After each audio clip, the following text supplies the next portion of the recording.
ನಮಸ್ಕಾರ, ನೀವು ನೋಡ್ತಾ ಇದ್ದೀರಿ Prajadhwani TV. Justice with Jambur ವಿಶೇಷ ಮಾಲಿಕೆಯಲ್ಲಿ ಇವತ್ತಿನ ಚರ್ಚೆಯ ವಿಷಯ ಸುಗ್ರೀವಾಜ್ಞೆಗೆ ಸಹಿ. ಕರ್ನಾಟಕದಲ್ಲಿ ಮೈಕ್ರೋ ಫೈನಾನ್ಸ್ ಖಾಸಗಿ ಬ್ಯಾಂಕ್ಗಳು ಹಾಗೆಯೇ ಧರ್ಮಸ್ಥಳದ ವಿವಿಧೋದ್ದೇಶ ಸಹಕಾರ ಸಂಘಗಳಿಂದ ಬಹಳಷ್ಟು ಕಿರುಕುಳ ಆಗ್ತಾ ಇದೆ ಅನ್ನುವಂಥದ್ದನ್ನು ಪ್ರಜಾಧ್ವನಿ ಮೊದಲ ಬಾರಿಗೆ ಧ್ವನಿ ಎತ್ತಿದಂಥ ಸಂದರ್ಭದಲ್ಲಿ ಅದನ್ನು ಯಾರೂ ಕೂಡ ನಂಬಲಿಕ್ಕೆ ಸಿದ್ಧರಿರಲಿಲ್ಲ. ಆದರೆ ಅದಾದ ಬಳಿಕ ಎಳೆಯಾಗಿ ಪ್ರತಿ ಹಂತದಲ್ಲೂ ಕೂಡ ಇಡೀ ಕರ್ನಾಟಕದಲ್ಲಿ ಬೀದರ್ನಿಂದ ಚಾಮರಾಜನಗರದವರೆಗೆ ಎಲ್ಲೆಲ್ಲಿ ಏನೇನು ಆಗ್ತಾ ಇದೆ ಅನ್ನುವಂಥದ್ದನ್ನು ಇದೇ ಜಸ್ಟಿಸ್ ವಿತ್ ಜಂಬೂರು ವಿಶೇಷ ಮಾಲಿಕೆಯಲ್ಲಿ ನಾವು ಎಳೆಯಾಗಿ ನಿಮ್ಮ ಮುಂದೆ ಕರ್ನಾಟಕದ ಜನರ ಮುಂದೆ ಬಿಚ್ಚಿಟ್ಟಿದ್ವಿ. ಮೈಕ್ರೋ ಫೈನಾನ್ಸ್ ಸುಗ್ರೀವಾಜ್ಞೆಗೆ ರಾಜ್ಯಪಾಲರ ಸಹಿ. ಕೊನೆಗೂ ಬಿತ್ತು ಬಡವರ ಪರವಾದ ಕಾಯ್ದೆಗೆ ಅಂಕಿತ. ಕಿರುಕುಳ ನೀಡಿದ ಮೈಕ್ರೋ ಫೈನಾನ್ಸ್ ಸಿಬ್ಬಂದಿಗೆ 10 ವರ್ಷ ಜೈಲು. ತಪ್ಪಿತಸ್ಥರಿಗೆ 50 ಲಕ್ಷ ರು ದಂಡ ವಿಧಿಸಲು ಅವಕಾಶ. ಸುಮೋಟೋ ಕೇಸ್ ದಾಖಲಿಸಲು ಅವಕಾಶ. ಓಂಬಡ್ಸ್ಮನ್ಗಳ ನೇಮಕಕ್ಕೂ ಕಾಯ್ದೆಯಲ್ಲಿ ಅವಕಾಶ. ಪ್ರಜಾಧ್ವನಿ ಟಿವಿ ವರದಿಯ ಬಿಗ್ ಇಂಪ್ಯಾಕ್ಟ್. ಕರ್ನಾಟಕ ಸರ್ಕಾರ ಕೂಡ ಇದಕ್ಕೆ ಸ್ಪಂದಿಸಿತ್ತು. ಜೊತೆಗೆ ಇಡೀ ಕರ್ನಾಟಕದ ಎಲ್ಲ ಮಾಧ್ಯಮಗಳು ಕೂಡ ಈ ವಿಚಾರವನ್ನು, ಬಡವರ ಪರವಾದಂಥ ಈ ಧ್ವನಿಯನ್ನು ಎಲ್ಲರೂ ಕೂಡ ಸತ್ಕರಿಸಿದ್ರು. ಜೊತೆಗೆ ಅದಕ್ಕೆ ಬೆಂಬಲವನ್ನು ನೀಡಿದ್ರು. ಅದರ ಪ್ರತಿಫಲವಾಗಿ ಸ್ವತಃ ಮುಖ್ಯಮಂತ್ರಿಗಳೇ ನಾವು ಇದಕ್ಕೊಂದು ಸರಿಯಾದಂಥ, ಕಠಿಣವಾದಂಥ, ಬದ್ಧವಾದಂಥ ಒಂದು ಕಾನೂನನ್ನು ರಚನೆ ಮಾಡ್ತೀವಿ ಅನ್ನುವಂಥ ಮಾತನ್ನು ಕೊಟ್ಟಿದ್ರು. ಅದೇ ಪ್ರಕಾರವಾಗಿ ಇವತ್ತು ಸುಗ್ರೀವಾಜ್ಞೆಗೆ ರಾಜ್ಯಪಾಲರು ಸಹಿಯನ್ನು ಹಾಕಿದ್ದಾರೆ. ಕರ್ನಾಟಕದಲ್ಲಿ ಮೈಕ್ರೋ ಫೈನಾನ್ಸ್ಗಳು ಹಾಗೆಯೇ ಟ್ರಸ್ಟ್ ಅಂಡರಲ್ಲಿ ನಡೀತಾ ಇರುವಂತಹ ಧರ್ಮಸ್ಥಳದ ವಿವಿಧೋದ್ದೇಶ ಸಹಕಾರ ಸಂಘಗಳ ಅಡಿಯಲ್ಲಿ ಆಗ್ತಕ್ಕಂಥ ಹಣದ ಅಕ್ರಮ ವ್ಯವಹಾರಗಳು ಇವೆಲ್ಲವುಗಳನ್ನು ನಾವು ಎಳೆಗೆ ಬಿಚ್ಚಿಡುತ್ತಿದ್ದಂತೆ ಕರ್ನಾಟಕ ಸರ್ಕಾರ ಎಚ್ಚೆತ್ತುಕೊಂಡಿತ್ತು. ತಕ್ಷಣ ಅದಕ್ಕೆ ಒಂದು ಸುಗ್ರೀವಾಜ್ಞೆಯನ್ನು ತರಲಿಕ್ಕೆ ಅದರ ಒಂದು ಭರವಸೆಯನ್ನು ಕೊಟ್ಟಿದ್ದು ಒಂದು ಕಡೆಗೆ. ಆದರೆ ಅದರ ಜೊತೆಯಲ್ಲಿ ಸಚಿವ ಸಂಪುಟ ಸಭೆಯಲ್ಲಿ ಅದರ ಬಗ್ಗೆ ವಿಸ್ತೃತವಾದಂಥ ಚರ್ಚೆ ಆಯಿತು. ಎಲ್ಲೆಲ್ಲಿ ಏನೇನು ಆಗ್ತಾ ಇದೆ ಅನ್ನುವಂಥದ್ದನ್ನು ವಿಸ್ತಾರವಾಗಿ ನಾವು ಕೂಡ ವರದಿಯನ್ನು ಮಾಡಿದ್ದೀವಿ. ಈ ವಿಚಾರವನ್ನು ಸಚಿವ ಸಂಪುಟ ಸಭೆಯಲ್ಲಿ ಬಹಳಷ್ಟು ಸಚಿವರು ಧ್ವನಿಯನ್ನು ಎತ್ತಿದ್ರು. ಆಯಾ ಕ್ಷೇತ್ರಗಳಲ್ಲಿ ಏನಾಗ್ತಾ ಇದೆ ಅನ್ನುವಂಥದ್ದನ್ನು ಕೂಡ ಸಚಿವ ಸಂಪುಟದಲ್ಲಿ ಚರ್ಚೆ ಮಾಡಿದರು. ಅದಾದ ಬಳಿಕ ಒಂದು ಸುಗ್ರೀವಾಜ್ಞೆಯನ್ನು ನಾವು ಜಾರಿಗೆ ತರಲೇಬೇಕು ಅಂಥೇಳಿ ಒಂದು ಉನ್ನತ ಮಟ್ಟದ ಸಭೆಯನ್ನು ನಡೆಸುವಂಥ ಸಂದರ್ಭದಲ್ಲಿ ಸ್ವತಃ ಮುಖ್ಯಮಂತ್ರಿಗಳಿಗೆ ಕೆಲವು ಪ್ರಭಾವಿ ವ್ಯಕ್ತಿಗಳು ಈ ಸುಗ್ರೀವಾಜ್ಞೆಯನ್ನು ಜಾರಿಗೆ ತರಬಾರದು ಅನ್ನುವಂಥ ಒತ್ತಡವನ್ನು ತರುವಂಥ ಪ್ರಯತ್ನವನ್ನು ಕೂಡ ಮಾಡಿದರು. ಆದರೆ ಮುಖ್ಯಮಂತ್ರಿ ಸಿದ್ದರಾಮಯ್ಯನವರು ಯಾವ ಒತ್ತಡಕ್ಕೂ ಮಣಿಯದೇನೆ ಈ ಒಂದು ಸುಗ್ರೀವಾಜ್ಞೆಯನ್ನು ತರಲಿಕ್ಕೆ ಉನ್ನತ ಮಟ್ಟದ ಸಭೆಯನ್ನು ನಡೆಸಿ ಅಲ್ಲಿ ಒಂದು ನಿರ್ಧಾರವನ್ನು ಕೈಗೊಂಡರು. ಅದಕ್ಕೆ ಒಂದು ಡ್ರಾಫ್ಟನ್ನು ರೆಡಿ ಮಾಡಿದರು. ಕೊನೆಗೆ ಆ ಡ್ರಾಫ್ಟ್ ರೆಡಿ ಮಾಡಿ ಎಲ್ಲ ಕಡತಗಳನ್ನು ಸಿದ್ಧಪಡಿಸಿ ಆ ಕಡತವನ್ನು ರಾಜ್ಯಪಾಲರಿಗೆ ಒಂದು ಸುಗ್ರೀವಾಜ್ಞೆಯ ಸಹಿಯನ್ನು ಹಾಕಲಿಕ್ಕೆ, ಸುಗ್ರೀವಾಜ್ಞೆಗೆ ರಾಜ್ಯಪಾಲರ ಸಹಿ ಬೇಕಾಗುತ್ತೆ. ಸೊ ಹಾಗಾಗಿ ರಾಜ್ಯಪಾಲರಿಗೆ ಕಳಿಸ್ಕೊಟ್ಟಿದ್ರು.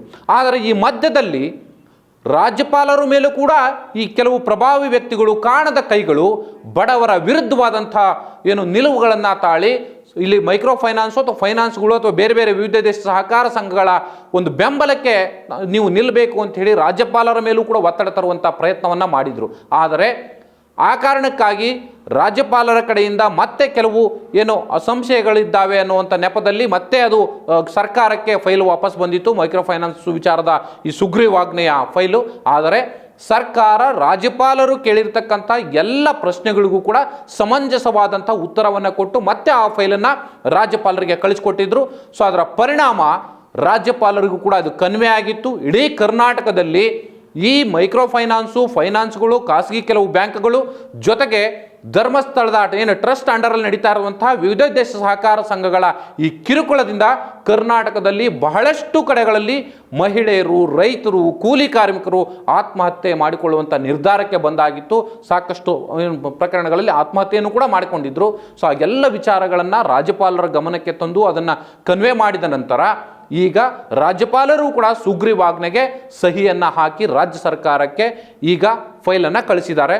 ಇನ್ನೇನು ಕೆಲವೇ ದಿನಗಳಲ್ಲಿ ಪ್ರಜಾಧ್ವನಿ ವರದಿಯ ಜಸ್ಟಿಸ್ ವಿತ್ ಜಂಬೂರಿನಲ್ಲಿ ಈ ವಿಚಾರವನ್ನು ಹೇಗೆ ನಾವು ಜನರ ಪ್ರತಿಯೊಂದು ಸಮಸ್ಯೆಗಳನ್ನು ಜನರ ಧ್ವನಿಯಾಗಿ ನಾವು ಜನರ ಮುಂದೆ ತೆಗೆದುಕೊಂಡು ಬಂದ್ವಿ, ಸರ್ಕಾರದ ಗಮನಕ್ಕೆ ತರುವಂಥ ಪ್ರಯತ್ನವನ್ನು ಮಾಡಿದ್ವಿ. ಅದರ ಪ್ರತಿಫಲವಾಗಿ ಇವತ್ತು ಸುಗ್ರೀವಾಜ್ಞೆಗೆ ಸಹಿ ಬಿದ್ದಿದೆ. ಇನ್ನೇನು ಕೆಲವೇ ದಿನಗಳಲ್ಲಿ ರಾಜ್ಯ ಸರ್ಕಾರ ಈ ಕಾಯ್ದೆಯನ್ನು ಮೈಕ್ರೋ ಫೈನಾನ್ಸ್ ವಿಚಾರದಲ್ಲಿ ಈಗಾಗಲೇ ಕಾಯ್ದೆ ಒಂದು ಸುಗ್ರೀವಾಜ್ಞೆಯನ್ನು ರೆಡಿ ಮಾಡಿದೆ. ಈ ಕಾಯ್ದೆ ಈ ಬಾರಿ ಅಧಿಕೃತವಾಗಿ ಅನುಷ್ಠಾನಕ್ಕೆ ಬರುವ ಎಲ್ಲ ಲಕ್ಷಣಗಳು ಇಲ್ಲಿಗೆ ಪೂರ್ಣಗೊಂಡಿದ್ದಾವೆ. ಇನ್ನೇನು ಕೆಲವು ದಿನಗಳಲ್ಲಿ ಈ ಕಾಯ್ದೆ ಅನುಷ್ಠಾನ ಕೂಡ ಬರುತ್ತೆ.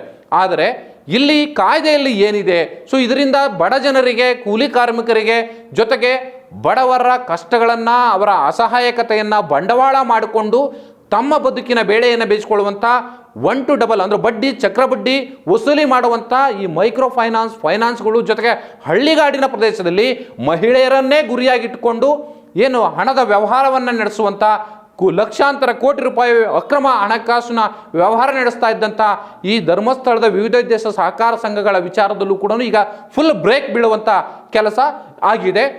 ಸರ್ಕಾರ ಈ ಕಾಯ್ದೆಯನ್ನು ಜಾರಿಗೆ ತರುತ್ತಿದ್ದ ಹಾಗೆಯೇ ಈ ಹಿಂದೆ ಕೂಡ 3 ವರ್ಷ ಈ ಥರದ ಒಂದು ಬಲವಂತವಾಗಿ ಏನೋ ಸಾಲ ವಸೂಲಾತಿಗೆ ಇಳಿದಂಥ ಸಂದರ್ಭದಲ್ಲಿ 3 ವರ್ಷ ಅವರಿಗೆ ಜೈಲು ಶಿಕ್ಷೆ ವಿಧಿಸಲಿಕ್ಕೆ ಅವಕಾಶ ಇತ್ತು.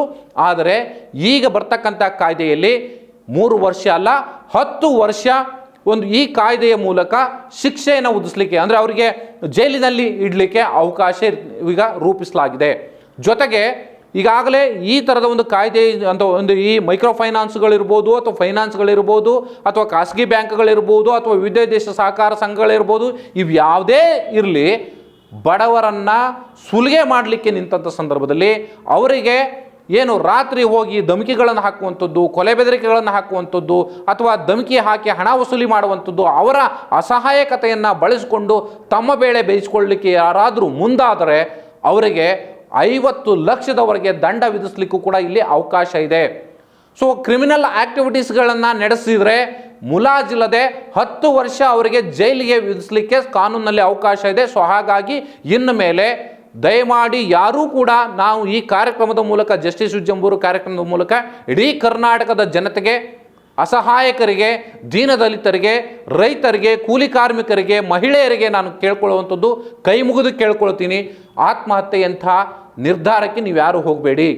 ನಿಮ್ಮ ಜೊತೆಗೆ ಇವತ್ತು ಪ್ರಜಾಧ್ವನಿ ನಿಂತಿದೆ.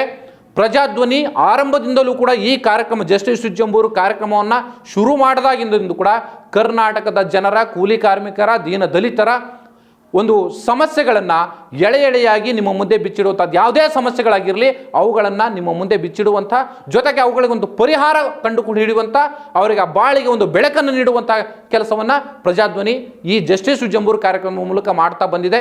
ಸೊ ಆ ಪ್ರಕಾರವಾಗಿ ಇವತ್ತು ಸರ್ಕಾರ ಒಂದು ಸುಗ್ರೀವಾಜ್ಞೆಯನ್ನು ಜಾರಿಗೆ ತರಲಿಕ್ಕೆ ಈಗ ಎಲ್ಲ ಸಿದ್ಧತೆಗಳನ್ನು ಮಾಡಿಕೊಂಡಾಗಿದೆ. ರಾಜ್ಯಪಾಲರ ಸಹಿ ಕೂಡ ಬಿದ್ದಾಗಿದೆ. ಹಾಗಾಗಿ ದಯಮಾಡಿ ಯಾರು ಕೂಡ ಏನು ಬೇರೆ ರೀತಿಯ ನಿರ್ಧಾರಗಳನ್ನು ಕೈಗೊಳ್ಳಬೇಡಿ. ನಿಮ್ಮ ಜೀವ ಹಾನಿಯಾಗುವಂಥ ಅಥವಾ ನಿಮ್ಮ ಆತ್ಮಹತ್ಯೆ ನಿರ್ಧಾರಗಳಿಂದ ಹೊರಗಡೆ ಬನ್ನಿ. ಬದುಕು ನಡೆಸಲಿಕ್ಕೆ ಜೀವನ ಅನ್ನುವಂಥದ್ದು ಭಾಳ ಸುಂದರವಾದಂಥದ್ದು. ಆದರೆ ಅನೇಕ ಸಂದರ್ಭಗಳಲ್ಲಿ ಸಾಲ ಮಾಡುವಂಥದ್ದೇ ಪರಿಹಾರ ಆಗಿರೋದಿಲ್ಲ. ಆದರೆ ಸಾಲ ಮಾಡಿದಂಥ ಸಂದರ್ಭದಲ್ಲಿ ಅದನ್ನು ಪ್ರೀತಿಪೂರ್ವಕವಾಗಿ ನಾವು ವಸೂಲಿ ಮಾಡಲಿಕ್ಕೆ ಹೋದರೆ ಅದಕ್ಕೆ ನಾವು ಮನ್ನಣೆಯನ್ನು ಕೊಡೋಣ. ಆದರೆ ಆ ಸಂದರ್ಭದಲ್ಲಿ ಅವರ ಪರಿಸ್ಥಿತಿಗಳನ್ನು ಮತ್ತೊಂದು ಮುಗಿದೊಂದು ನೋಡಿಕೊಂಡು ಈ ಸಾಲ ಕೊಟ್ಟಿರ್ತಕ್ಕಂಥ, ಅದರಲ್ಲೂ ಕೂಡ ಲೈಸೆನ್ಸ್ಡ್, ಈಗಾಗಲೇ ಮೈಕ್ರೋ ಫೈನಾನ್ಸ್ ಏನು ಇಂಡಸ್ಟ್ರಿ ಇದೆ, ಸೊ ಅಲ್ಲಿ ನೋಂದಣಿ ಆಗಿರುವಂಥದ್ದು ಕೇವಲ 50 ಏನು ಲೈಸೆನ್ಸ್ಡ್ ಕಂಪನಿಗಳು ಮಾತ್ರ. ಉಳಿದಂತೆ ರಾಜ್ಯ ಸರ್ಕಾರ ಕೊಟ್ಟಿರ್ತಕ್ಕಂಥದ್ದು ಕೇವಲ 31 ಕಂಪನಿಗಳು ಮಾತ್ರ ಇವತ್ತು ಕರ್ನಾಟಕದಲ್ಲಿ ಲೈಸೆನ್ಸನ್ನು ಪಡ್ಕೊಂಡಿದ್ದಾವೆ. ಸೊ ಮೈಕ್ರೋ ಫೈನಾನ್ಸ್ ಅಥವಾ ಫೈನಾನ್ಸನ್ನು ನಡೆಸಲಿಕ್ಕೆ ಅನ್ನುವಂಥದ್ದು ಈಗಾಗಲೇ ರಾಜ್ಯ ಸರ್ಕಾರವೇ ಹೇಳಿದೆ ಅಧಿಕೃತವಾಗಿ. ಸೊ ಇದೆಲ್ಲದರ ನಡುವೆಯೂ ಕೂಡ ಇವತ್ತು ಕರ್ನಾಟಕದಲ್ಲಿ, ಬೆಂಗಳೂರು ಸೇರಿದಂತೆ ಕರ್ನಾಟಕದಲ್ಲಿ ಶಿವಮೊಗ್ಗ ಇರ್ಬೋದು, ರಾಯಚೂರು ಇರ್ಬೋದು, ಚಾಮರಾಜನಗರ ಇರ್ಬೋದು, ಮಂಗಳೂರು ಇರ್ಬೋದು, ಉಡುಪಿ ಇರ್ಬೋದು, ಸೊ ಹೀಗೆ ಬೇರೆ ಬೇರೆ ಎಲ್ಲ ಕಡೆಗಳಲ್ಲಿ, ಹಾವೇರಿಯೂ ಹಾಗೆಯೇ ಬಾಗಲಕೋಟೆ ಎಲ್ಲವೂ ಸೇರಿದಂತೆ ಇಡೀ ಕರ್ನಾಟಕದಲ್ಲಿರ್ತಕ್ಕಂಥ ಎಲ್ಲ ಜಿಲ್ಲೆಗಳಲ್ಲಿ ನಾಯಿ ಕೊಡೆಗಳ ರೀತಿಯಲ್ಲಿ ಇವತ್ತು ಮೈಕ್ರೋ ಫೈನಾನ್ಸ್ಗಳು ತಲೆ ಎತ್ತಿ ನಿಂತಿದ್ದಾವೆ. ಆದರೆ ಇವರೆಲ್ಲರೂ ಮಾಡುವಂಥದ್ದು ಅಕ್ರಮ ಹಣದ ವ್ಯವಹಾರವೇ ಹೊರತು ಯಾರೂ ಕೂಡ ಲೀಗಲ್ ಆಗಿ ಮಾಡ್ತಾ ಇಲ್ಲ. ಕೆಲವು ಸಂಸ್ಥೆಗಳು ಮಾತ್ರ ಲೀಗಲ್ ಆಗಿ ಮಾಡ್ತಾ ಇರುವಂಥದ್ದು. ಅವ್ರಿಗೆ ಈಗಾಗಲೇ ಇದರ ಬಿಸಿ ಕೂಡ ತಟ್ಟಿದೆ. ಅವರಲ್ಲೂ ಕೂಡ ಕೆಲವರು ಏನು ಈ ಕ್ರಿಮಿನಲ್ ಆಕ್ಟಿವಿಟೀಸ್ ಇರ್ತಕ್ಕಂಥ, ಅಂದರೆ ಪುಡಿ ರೌಡಿಗಳನ್ನು ಬಳಸಿಕೊಂಡು ಏನು ಈ ಸಾಲ ವಸೂಲಾತಿಯನ್ನು ಮಾಡುವಂಥ ಪ್ರಕ್ರಿಯೆಯಲ್ಲಿ ತೊಡಗಿದ್ರು. ಆದರೆ ಅದಕ್ಕೂ ಕೂಡ ಈಗ ಬ್ರೇಕ್ ಬಿದ್ದಿದೆ. ಆ ಥರದ ಯಾವ ಕ್ರಿಮಿನಲ್ಗಳನ್ನು ಕೂಡ ಅಥವಾ ಪುಡಿ ರೌಡಿಗಳನ್ನು ಕೂಡ ನೀವು ಬಳಸ್ಕೊಳ್ಳೋ ಹಾಗಿಲ್ಲ. ಕ್ವಾಲಿಫೈಡ್ ವ್ಯಕ್ತಿಗಳನ್ನು ಮಾತ್ರ ನೀವು ಸಾಲ ವಸೂಲಾತಿಗೆ ಬಳಸ್ಕೊಳ್ಬೇಕು. ಒಂದು ವೇಳೆ ಅಲ್ಲಿ ಸಾಲ ವಸೂಲಾತಿಗೆ ಹೋದಂಥ ಸಂದರ್ಭದಲ್ಲೂ ಕೂಡ ಮಾನವೀಯ ನೆಲೆಯಲ್ಲಿ ಅವರಿಂದ ಹಣವನ್ನು ವಸೂಲಿ ಮಾಡಲಿಕ್ಕೆ ಹೋಗಬೇಕು. ಜೊತೆಗೆ ಅಂಥ ಸಂಕಷ್ಟಗಳು ಬಂದಂಥ ಸಂದರ್ಭದಲ್ಲಿ ಅವರಿಗೆ ಕಾಲಾವಕಾಶವನ್ನು ಕೊಡಬೇಕು ಅನ್ನುವಂಥದ್ದನ್ನು ಈ ಕಾಯ್ದೆಯಲ್ಲಿ ಅವಕಾಶ ಮಾಡಿಕೊಡಲಾಗಿದೆ. ಸೊ ಹಾಗಾಗಿ ಯಾರೂ ಕೂಡ ಆತ್ಮಹತ್ಯೆಯಂಥ ನಿರ್ಧಾರಗಳನ್ನು ಮಾಡುವಂಥದ್ದು ಬೇಡ. ಪ್ರಜಾಧ್ವನಿ ಆ ಥರದ ಇಡೀ ಕರ್ನಾಟಕದಲ್ಲಿ ಈ ಕಾಯ್ದೆ ಬಂದರೂ ಕೂಡ ಏನಾದರೂ ಅಂಥ ಪ್ರಕರಣಗಳು ನಡೆದಂಥ ಸಂದರ್ಭದಲ್ಲಿ ದಯಮಾಡಿ ನಮ್ಮ ಚಾನಲ್ಗೆ ನಮಗೆ ಕರೆ ಮಾಡಿ, ನಿಮ್ಮ ಜೊತೆಯಲ್ಲಿ ನಾವಿದ್ದೀವಿ. ಸೊ ಯಾವುದೇ ಕಾರಣಕ್ಕೂ ಕೂಡ ಇಡೀ ಕರ್ನಾಟಕದ ಯಾವುದೇ ಮೂಲೆ ಆಗಿರಲಿ, ಸೊ ಈ ಥರದ ಸಮಸ್ಯೆಗಳು ಬಂದಂಥ ಸಂದರ್ಭದಲ್ಲಿ ನಿಮ್ಮ ಜೊತೆಗೆ ನಾವಿರ್ತೇವೆ. ಈಗಾಗಲೇ ಮುಖ್ಯಮಂತ್ರಿ ಸಿದ್ದರಾಮಯ್ಯವರು ಕೂಡ ಸ್ವತಃ ಅವರೇ ಟ್ವಿಟ್ಟರ್ನಲ್ಲಿ, ಈಗ ಎಕ್ಸ್ನಲ್ಲಿ ಒಂದು ಟ್ವೀಟನ್ನು ಮಾಡಿದ್ದಾರೆ. ಇಡೀ ಕರ್ನಾಟಕದ ಜನತೆಯ ಪರವಾಗಿ ಸರ್ಕಾರ ನಿಲ್ಲುತ್ತೆ. ಈ ಮೈಕ್ರೋ ಫೈನಾನ್ಸ್ಗಳು ಅಥವಾ ಧರ್ಮಸ್ಥಳದ ವಿದೇಶಿ ಸಹಕಾರ ಯಾವುದೇ ಇರಲಿ, ಸೊ ಈ ಹಣಕಾಸು ವ್ಯವಹಾರದ ವಿಚಾರದಲ್ಲಿ ಬಡವರ ಪರವಾಗಿ, ಕೂಲಿ ಕಾರ್ಮಿಕರ ಪರವಾಗಿ ನಾವಿರ್ತೀವಿ, ನಮ್ಮ ಸರ್ಕಾರ ಇರುತ್ತೆ. ಆದರೆ ಯಾವುದೇ ರೀತಿಯ ತಪ್ಪು ನಿರ್ಧಾರಗಳನ್ನು ತೆಗೆದುಕೊಳ್ಬೇಡಿ ಅನ್ನುವಂಥದ್ದನ್ನು ಸ್ವತಃ ಮುಖ್ಯಮಂತ್ರಿಗಳೇ ಇವತ್ತು ತಮ್ಮ ಎಕ್ಸ್ನಲ್ಲಿ ಬರೆದುಕೊಳ್ಳೋದ್ರ ಮೂಲಕ ಇಡೀ ಕರ್ನಾಟಕದ ಬಡವರ್ಗದ ಜನರಿಗೆ ಒಂದು ಬಲ ನೀಡುವಂಥ ಕೆಲಸವನ್ನು ಮಾಡಿದ್ದಾರೆ. ಸೊ ನಾವು ಕೂಡ ಅದನ್ನೇ ಹೇಳ್ತಾ ಇರುವಂಥದ್ದು, ಕರ್ನಾಟಕದಲ್ಲಿ ಇಡೀ ಕರ್ನಾಟಕದ ಯಾವುದೇ ಮೂಲೆ ಆಗಿರಲಿ, ಯಾವುದೇ ಜಿಲ್ಲೆ ಆಗಿರಲಿ, ಯಾವುದೇ ಹಳ್ಳಿ ಆಗಿರಲಿ, ದಯಮಾಡಿ ನಾವು ನಿಮ್ಮ ಜೊತೆಗಿದ್ದೀವಿ. ನಿಮ್ಮ ಪರವಾದಂಥ ಧ್ವನಿಯಾಗಿ ನಾವು ಇವತ್ತು ಕೆಲಸ ಮಾಡ್ತಾ ಇದ್ದೀವಿ. ಸೊ ನಿಮಗೆ ಏನೇ ಸಮಸ್ಯೆಗಳಿದ್ರೂ ಕೂಡ ನಮಗೆ ಕರೆ ಮಾಡಿ, ಅಥವಾ ನಮಗೆ ಒಂದು ವಿಡಿಯೋ ಮಾಡಿ ಒಂದು ವಾಟ್ಸಪ್ಪನ್ನು ಅಲ್ಲಿ ನಮಗೆ ಅದನ್ನು ಕಳಿಸ್ಕೊಡಿ. ನಿಮ್ಮ ಸಮಸ್ಯೆಗಳಿಗೆ ಸ್ಪಂದಿಸುವಂಥ, ನಿಮ್ಮ ಸಮಸ್ಯೆಗಳಿಗೆ ಪರಿಹಾರ ಒದಗಿಸಿಕೊಡುವಂಥ ಕೆಲಸವನ್ನು ನಾವು ನಿಷ್ಪಕ್ಷಪಾತವಾಗಿ, ಪ್ರಾಮಾಣಿಕವಾಗಿ ನಾವು ಮಾಡ್ತೀವಿ. ಸೊ ಆ ನಿಟ್ಟಿನಲ್ಲಿ ಇವತ್ತು ಈ ಸುಗ್ರೀವಾಜ್ಞೆಗೆ ಒಂದು ರೀತಿಯ ಒಂದು ಬಲ ಬಂದಿದೆ. ಸೊ ಹಾಗಾಗಿ ನೀವ್ಯಾರೂ ಕೂಡ ತಪ್ಪು ನಿರ್ಧಾರಗಳನ್ನು ಕೈಗೊಳ್ಳಬೇಡಿ. ಆದರೆ ಮೈಕ್ರೋ ಫೈನಾನ್ಸ್ಗಳು ಅಥವಾ ಫೈನಾನ್ಸ್ಗಳು ಸರ್, ಈ ಥರದ ವಿಚಾರಗಳಲ್ಲಿ ಈಗಾಗಲೇ ನಾನು ನೇರವಾಗಿ ಧರ್ಮಸ್ಥಳದ ಧರ್ಮಾಧಿಕಾರಿಗಳ ಅಂಡರಲ್ಲಿರ್ತಕ್ಕಂಥ ಅಥವಾ ಟ್ರಸ್ಟ್ನ ಅಂಡರಲ್ಲಿರ್ತಕ್ಕಂಥ ವಿಚಾರಗಳು, ಅಂದರೆ ಏನು ಬೇರೆ ಬೇರೆ ವಿವಿಧ ದೇಶ ಸಹಕಾರ ಸಂಘಗಳ ಅಡಿಯಲ್ಲಿ ಕೆಲಸ ಮಾಡ್ತಾ ಇರುವಂಥವ್ರು ಭಾಳಷ್ಟು ಜನ ನನಗೂ ಕೂಡ ಕರೆ ಮಾಡಿದ್ದೀರಿ. ನಾವೇನು ಹಾಗೆ ಮಾಡ್ತಿಲ್ಲ, ಹೀಗೆ ಮಾಡ್ತಿಲ್ಲ, ನಾವು ಉಪಕಾರ ಮಾಡ್ತಾ ಇದ್ದೀವಿ ಅಂತೇಳಿ. ಬಡವರಿಗೆ ನೀವು ಎಷ್ಟರ ಮಟ್ಟಿಗೆ ಉಪಕಾರ ಮಾಡ್ತಿದ್ದೀರಿ ಅನ್ನೋಂಥದ್ದನ್ನು ನಾನು ಕಣ್ಣಾರೆ ನೋಡಿದ್ದೀನಿ, ಜೊತೆಗೆ ಕೇಳಿದ್ದೀನಿ. ಅನೇಕ ಕಡೆಗಳಲ್ಲಿ ಬಡವರು, ದೀನದಲಿತರು ಇವತ್ತು ನಮಗೆ ಕರೆ ಮಾಡಿ ಎಲ್ಲ ವಿಚಾರಗಳನ್ನು ಚಾಚೂ ಚಪ್ಪದೆ ನಮಗೆ ಅವನ್ನ ವಿವರವನ್ನು ಕೊಡ್ತಾ ಇದ್ದಾರೆ, ತಿಳಿಸ್ತಿದ್ದಾರೆ. ಆದರೆ ನೀವು ಎಲ್ಲೋ ಒಂದು ಕಡೆಗೆ ಕೆಲವರಿಗೆ ಸಹಾಯ ಮಾಡುವ ನೆಪದಲ್ಲಿ ಇಡೀ ಕರ್ನಾಟಕದಲ್ಲಿ ನೀವು ಅಕ್ರಮವಾದಂಥ ಹಣಕಾಸು ವ್ಯವಹಾರಗಳನ್ನು ಇನ್ನು ಮುಂದೆ ಮತ್ತೆ ಏನಾದರೂ ಮಾಡಲಿಕ್ಕೆ ಹೊರಟರೆ ಯಾವ ಕಾರಣಕ್ಕೂ ಕೂಡ ಪ್ರಜಾಧ್ವನಿ ಟಿವಿ ನಿಮ್ಮನ್ನು ಬಿಡುವಂಥ ಪ್ರಶ್ನೆಯೇ ಇಲ್ಲ. ನಿಮ್ಮ ಪ್ರತಿಯೊಂದು ವಿಚಾರಗಳನ್ನು ದಾಖಲೆ ಸಮೇತ ನಾವು ಕರ್ನಾಟಕದ ಜನರ ಮುಂದೆ ಇಡ್ತೀವಿ, ಸರ್ಕಾರದ ಗಮನಕ್ಕೆ ತರ್ತೀವಿ. ಜೊತೆಗೆ ಕಾನೂನಾತ್ಮಕವಾಗಿ ಏನು ಮಾಡಲಿಕ್ಕೆ ಸಾಧ್ಯ ಇದೆ ಎಲ್ಲ ಪ್ರಯತ್ನಗಳನ್ನು ಕೂಡ ನಾವು ಮಾಡ್ತೀವಿ. ಬಡವರ್ಗದ ಜನರಿಗೆ ನ್ಯಾಯ ಕೊಡಿಸುವಂಥ ಕೆಲಸವನ್ನು ಜಸ್ಟಿಸ್ ಜಂಬೂರು ಕಾರ್ಯಕ್ರಮದಲ್ಲಿ ನಾವು ಖಂಡಿತವಾಗಲೂ ಮಾಡ್ತೀವಿ. ಇನ್ನು ಮೈಕ್ರೋ ಫೈನಾನ್ಸ್ಗಳು ಅಥವಾ ಇಲ್ಲಿ ಯಾವ ಹೆಸರನ್ನು ಹೇಳಿಲ್ಲ ಅಂತ ಹೇಳಿ ಇಲ್ಲಿ ಏನು ಇದು ಮಾಡೋದು ಬೇಡ. ಭಾಳಷ್ಟು ಕಡೆಗಳು ಆ ಕಡೆಯಿಂದಲೂ ಕೂಡ ನನಗೆ ಸಾಕಷ್ಟು ಕರೆಗಳು ಬಂದಿದ್ದಾವೆ. ಮೈಕ್ರೋ ಫೈನಾನ್ಸ್ಗಳು ಇವತ್ತು ನಾಯಿ ಕೊಡೆಗಳ ರೀತಿಯಲ್ಲಿ ತಲೆ ಎತ್ತಿ ಬೇರೆ ಬೇರೆ RBI ಅಂಡರಲ್ಲಿ ನೀವೇನು ಮಾಡಬೇಕಾಗಿತ್ತೋ ಅದು ಯಾವುದನ್ನು ಕೂಡ ಮಾಡದೇನೆ ಸಾಕಷ್ಟು ಕೆಲವು ಬ್ಯಾಂಕ್ಗಳಂತೆ ಹೇಳ್ಕೊಂಡಿರ್ತಕ್ಕಂಥ ಕೆಲವು ಏನು ಖಾಸಗಿ ಬ್ಯಾಂಕ್ಗಳು ಕೂಡ ಇವು ಕೂಡ ಮೈಕ್ರೋ ಫೈನಾನ್ಸ್ ಅಂಡರಲ್ಲೇ ಕೆಲಸ ಮಾಡ್ತಾ ಇರುವಂಥದ್ದು, ಅದೇ ಆ್ಯಕ್ಟ್ನಲ್ಲಿ ಕೆಲಸ ಮಾಡ್ತಾ ಇರೋಂಥವು.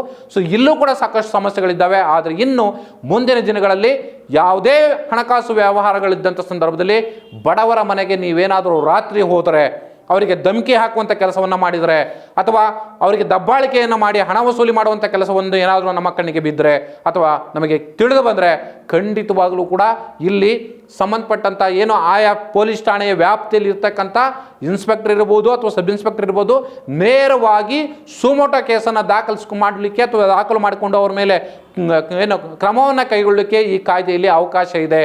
ಸೊ ಹಾಗಾಗಿ ಇನ್ನು ಮುಂದೆ ಯಾರೂ ಕೂಡ ಭಯಪಡುವಂಥ ಅವಶ್ಯಕತೆ ಇಲ್ಲ. ನಾವೇ ನೇರವಾಗಿ ಆ ಠಾಣೆಗೆ ಏನು ಒಂದು ಕರೆ ಮಾಡಿ ಅವರಿಗೆ ವಿಷಯ ತಿಳಿಸುವಂಥ ಕೆಲಸವನ್ನು ಮಾಡ್ತೀವಿ. ಆ ಮೂಲಕ ಬಡವರ ಪರವಾಗಿ ಇಡೀ ಅಲ್ಲಿ ಠಾಣೆಯೇ ನಿಮ್ಮ ಜೊತೆಗೆ ನಿಲ್ಲುವಂಥ ವ್ಯವಸ್ಥೆಯನ್ನು ನಾವು ಸೃಷ್ಟಿ ಮಾಡ್ತೀವಿ. ಇದರ ಜೊತೆಯಲ್ಲಿ ಇಲ್ಲಿ ಈ ಕಾಯ್ದೆಯಲ್ಲಿ ಓಂಬಡ್ಸ್ಮನ್ಗಳ ನೇಮಕ ಕೂಡ ಆಗುತ್ತೆ. ಸೊ ಓಂಬಡ್ಸ್ಮನ್ಗಳನ್ನು ನೇಮಕ ಮಾಡಿದರೆ ಸೊ ಎಲ್ಲೆಲ್ಲಿ ಈ ರೀತಿಯ ಪ್ರಕರಣಗಳು ಇರ್ತಾವೋ ಸೊ ಅಂಥ ಸಂದರ್ಭದಲ್ಲಿ ಓಂಬಡ್ಸ್ಮನ್ಗಳು ಕೂಡ ನಾವು ಬಡವರಿಗೆ ಅಥವಾ ದೀನದಲಿತರು ಯಾರು ಸಾಲವನ್ನು ಪಡೆದು ಈ ರೀತಿಯ ಹಣವನ್ನು ಇಲ್ಲೀಗಲಾಗಿ ಹಣವನ್ನು ಕಟ್ತಾ ಇರ್ತಾರೆ ಅಥವಾ ಇಲ್ಲೀಗಲಾಗಿ ಹಣವನ್ನು ಕೊಟ್ಟು ಚಕ್ರಬಡ್ಡಿ ಹಾಕ್ತಾ ಇರ್ತಾರೆ, ಸೊ ಅಂಥವ್ರ ವಿರುದ್ಧ ಕ್ರಮವನ್ನು ಕೈಗೊಳ್ಳಲಿಕ್ಕೆ ಅವ್ರಿಗೂ ಕೂಡ ಅವಕಾಶ ಇದೆ. ಸೊ ಅವರು ಕೂಡ ಠಾಣೆಗಳಿಗೆ ಅಥವಾ ಸರ್ಕಾರಕ್ಕೆ ಶಿಫಾರಸು ಮಾಡುವಂಥ ಅವಕಾಶ ಇರುವಂಥದ್ದು. ಸೊ ಆ ಕಾರಣಕ್ಕಾಗಿ ಇಡೀ ಕರ್ನಾಟಕದಲ್ಲಿ ಇವತ್ತು ಒಂದು ರೀತಿಯ ಒಂದು ಶಾಂತಿಯುತವಾದಂಥ ಏನು ನಾವು ರಾಮರಾಜ್ಯ ಪರಿಕಲ್ಪನೆಯನ್ನು ಮಹಾತ್ಮ ಗಾಂಧಿ ಅವರು ಕೊಟ್ಟರೋ ಆ ಪರಿಕಲ್ಪನೆ ಅಡಿಯಲ್ಲಿ ನಾವಿವತ್ತು ಬದುಕಬೇಕಾದಂಥ ಅವಶ್ಯಕತೆ ಇದೆ. ಸೊ ಆ ನಿಟ್ಟಿನಲ್ಲಿ ಇವತ್ತು ಕೋವಿಡ್ನ ನಂತರದಲ್ಲಿ ಇಡೀ ಕರ್ನಾಟಕದ ಹಳ್ಳಿಗಳಲ್ಲಿ ನಾನು ಓಡಾಡಿದ್ದೀನಿ, ತಿಳಿದಿದ್ದೀನಿ. ಸೊ ಸಾಕಷ್ಟು ಜನ ನನಗೆ ಕರೆ ಮಾಡಿ ಕೂಡ ಹೇಳಿದ್ದಾರೆ.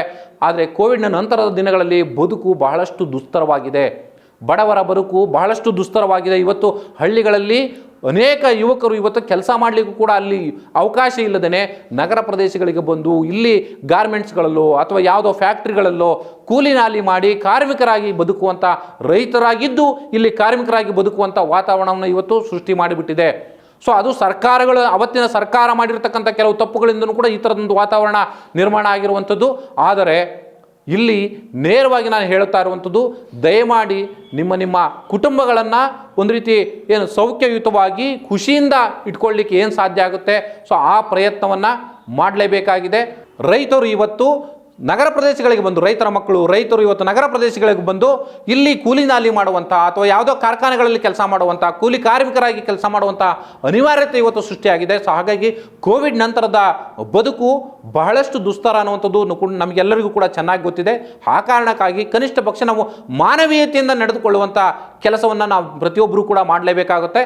ಸೊ ಅಂಥ ಸಂದರ್ಭದಲ್ಲಿ ನಾವು ಇವತ್ತು ಈ ಏನು ಮೈಕ್ರೋ ಫೈನಾನ್ಸ್ ಅಥವಾ ಫೈನಾನ್ಸ್ಗಳ ವಿಚಾರದಲ್ಲಿ ನಡೆದಂಥ ಇಡೀ ರಾಜ್ಯದಲ್ಲಿ ಅಲ್ಲಲ್ಲಿ ಸಂಭವಿಸಿರ್ತಕ್ಕಂಥ ಹಣದ ಅಕ್ರಮ ವ್ಯವಹಾರಗಳಿರ್ಬೋದು, ಜೊತೆಗೆ ಕಿರುಕುಳಗಳಿರ್ಬೋದು, ಕಿರುಕುಳದಿಂದ ಬೇಸತ್ತು ಆತ್ಮಹತ್ಯೆ ಮಾಡಿಕೊಂಡಿರ್ತಕ್ಕಂಥ ಮಹಿಳೆಯರು, ರೈತರು, ಕೂಲಿ ಕಾರ್ಮಿಕರು ವಿಚಾರಗಳಿರ್ಬೋದು, ಅವೆಲ್ಲವನ್ನೂ ಕೂಡ ನಿಮ್ಮ ಮುಂದೆ ತೆರೆದಿಡೋದ್ರ ಮೂಲಕ ಇಡೀ ಕರ್ನಾಟಕದಲ್ಲಿ ಆದಂಥ ಎಲ್ಲ ಬೆಳವಣಿಗೆಗಳನ್ನು ಜನರ ಮುಂದೆ ತೆರೆದಿಡುವಂಥ, ಆ ಮೂಲಕ ಸರ್ಕಾರದ ಗಮನ ಸೆಳೆದು ಇವತ್ತೊಂದು ಕಾಯ್ದೆ ಬರುವ ರೀತಿಯಲ್ಲಿ ಪ್ರಜಾಧ್ವನಿ ಜಸ್ಟಿಸ್ ಜಂಬೂರು ಕಾರ್ಯಕ್ರಮದ ಮೂಲಕ ಮಾಡಿದೆ. ಸೊ ಇದೊಂದು ರೀತಿಯ ಬಿಗ್ ಇಂಪ್ಯಾಕ್ಟ್ ಅಂತಲೇ ಹೇಳ್ಬೋದು. ಕರ್ನಾಟಕದ ಜನರ ಜೊತೆಯಲ್ಲಿ ಪ್ರಜಾಧ್ವನಿ ಯಾವತ್ತೂ ಕೂಡ ಇರುತ್ತೆ. ಜಸ್ಟಿಸ್ ಜಂಬೂರು ಕಾರ್ಯಕ್ರಮದ ಮೂಲಕ ಎಲ್ಲ ವಿಚಾರಗಳನ್ನು ನಾವು ಯಾವ ಮುಚ್ಚುಮರೆಯೂ ಇಲ್ಲದೆ, ಯಾರ ಮುಲಾಜಿಗೂ ಒಳಗಾಗದೆ, ಎಷ್ಟೇ ಪ್ರಭಾವಿಗಳಾಗಿದ್ದರೂ ಕೂಡ ತಪ್ಪಿತಸ್ಥರ ಜೊತೆಯಲ್ಲಿ ಕೈ ಜೋಡಿಸದೆ ನಾವು ನಿಷ್ಠುರವಾಗಿ ನಿರ್ಭಯವಾಗಿ ಅವರ ವಿರುದ್ಧ ಧ್ವನಿ ಎತ್ತುವ ಕೆಲಸವನ್ನು ಮುಂದೆಯೂ ಕೂಡ ಮಾಡ್ತೀವಿ. ಹಿಂದೆ ಯಾವ ರೀತಿ ನಾವು ಈ ವಿಚಾರದಲ್ಲಿ ಧ್ವನಿಯನ್ನು ಎತ್ತಿದ್ವೋ ಅದೇ ಪ್ರಕಾರವಾಗಿ ಬಡವರ, ದೀನದಲಿತರ, ಶೋಷಿತರ, ಮಹಿಳೆಯರ ವಿಚಾರದಲ್ಲಿ ಶೋಷಣೆಗಳಾದಂಥ ಸಂದರ್ಭದಲ್ಲಿ ಅವರ ಜೊತೆಯಲ್ಲಿ ನಾವಿರ್ತೀವಿ. ಸರ್ಕಾರದ ಕಣ್ಣು ತೆರೆಸುವಂಥ ಕೆಲಸವನ್ನು ಮಾಡ್ತೀವಿ. ಆ ಮೂಲಕ ಯಾರಿಗೆ ಅನ್ಯಾಯ ಆಗಿದೆಯೋ ಅವರಿಗೆ ನ್ಯಾಯ ಕೊಡಿಸುವಂಥ ಕೆಲಸವನ್ನು ಇನ್ನು ಮುಂದೆ ಕೂಡ ಮಾಡ್ತೀವಿ ಅಂತ ಹೇಳ್ತಾ ಈ ಕಾರ್ಯಕ್ರಮ ಮುಗಿಸೋಣ. ನಮಸ್ಕಾರ.